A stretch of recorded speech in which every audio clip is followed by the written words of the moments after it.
Albania Radio. She's on air. Jemi rikthyer sërish në She's on Air. Jemi këtu me Cakon, i cili neve na ka hipnotizuar, do të thoja unë, dhe ne rrim dhe vetëm dëgjojmë. Cako, ti përveç këtyre teorive, jetës personale që ti pak e ndave me ne, je dhe pjesë e studiove televizive, ku debatet e mëdhaja të forta kanë qenë pjesë. Sa herë që ti ke qenë aty, ka qenë kjo për shkak të teorive që ti ke hedhur? Mendon, apo njerëzit nuk duan pranojnë atë realitetin që ti do t'i tregosh? Jo, në për studiot më kanë ftuar për shkak se me përjashtim të rrethit katror dhe të Top Channelit, po këto të tjera që më ftojnë, se aty në Top Channel unë jam bërë tashmë prej 6 vjetësh, jam bërë njeri i shtëpisë. Po këto televizionet e tjera, kur më ftojnë, mendojnë të shfrytëzojnë audiencën që kam unë dhe ta kenë, siç e ka çdo drejtues emisioni, që puna e vet i matet deri diku edhe me atë shikueshmërinë, por edhe për të ngjallur debat për shkak se këndvështrimi im për probleme ndryshme ka qenë në përgjithësi i veçantë nga këndvështrimi të tjerëve. Po të shikosh, unë kam qenë nga të rallët që kam folur me këto shprehje dhe me këtë narrativë që sot po flasin shumë të tjerë, pavarësisht se ata nuk e thonë që në atë kohë më tallnin në fillim, pastaj qeshnin me mua, dhe tashi më ndjekin dhe më imitojnë, po pa më përmendur. Po unë të gjithë tyre dua t'ju kujtoj një histori të Kolombit që kam qejf ta tregoj. Jo për mburje, po për vërtetësi, me që më pyete. Kolombi, kur unë plak, i thonë atje në ato universitetet e Gjenovës, kur mblidheshin studentët dhe theshin s'ka zbuluar në një gjatë, theshin se ja e dinte që toka ishte rumbullakët dhe unë nis të ikte dhe do dilte prap në të njëjtën pikë dhe gjeti Amerikën ande dhe kështu. Edhe i vajti një ditë, ishte plak, edhe tha, mirë, tha, do vit t'ju jap një leksion atyre studentëve, tha, dhe vajti aty. E i thanë këta, s'ke gjetën në i gjatë, tha, në atë kohë mund dukesh e gjë e madhe, po për sot që e dim që po nise nga një pikë të ecësh drejt, do vish prap në të njëjtën pikë dhe t'ju nise dhe gjete Amerika. A i tha, mirë, tha, dakord, tha, dhe kishte marrë një vezë me vete.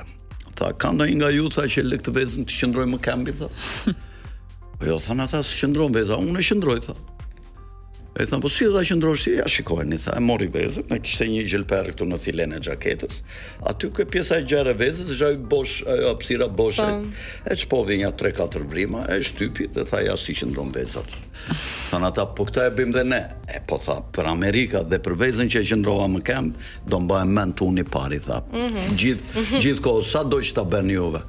Edhe unë, do mbajmë mend i pari, sepse teorit kundër Plandemis 1, për çështjet e sionizmit 2, për çështjet e depopullimit dhe të parashikimit të luftrave që bëhen për depopullim që sot kanë filluar të flasin gjithë si unë, i kanë bërë unë. Tashi ka dhe pak që kanë filluar të bëhen novaksera, siç jam unë. Një raport shumë të mirë ti e ke dhe me Ed Manushin. Le të bëjmë pak më specifik me personazhet. Ju keni kohë në fakt që keni një miqësi shumë të mirë me njëri tjetrin. Si është raporti juaj jashtë kamerave?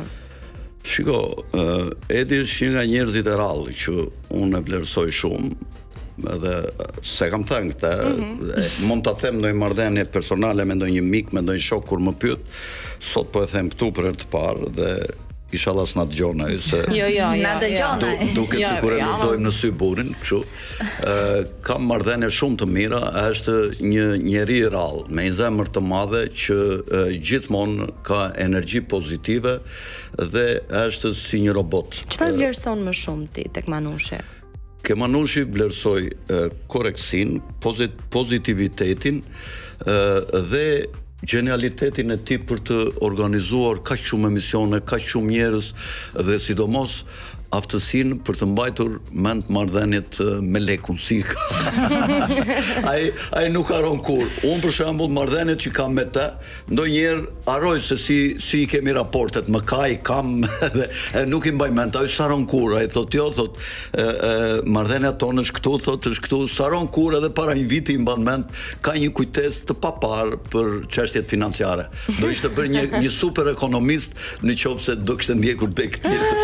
Shumë punime ke bër Cako. Dhe në fakt unë jam shumë kurioze ta di kush është moderatori që ti mund të thuash që e ke më për zemër ose që e diferencon pak. Do doja që të kishe gjithmonë bashkëpunime me të. Po sigurisht Manushi është moderatori më mirë që unë kam bashkëpunuar 6 vjet, po përveç Manushit, nëse do më pyesje, nuk di çfarë të them, më ka pëlqyer shumë Diana Shabani, e cila më ka ftuar atje ke Ora News në një emision. Faleminderit shumë që ishit me ne, shihemi të njëjtën tjetër. Ju mund të më përshafojmë shumë dashuri për ju të gjithë të dashur.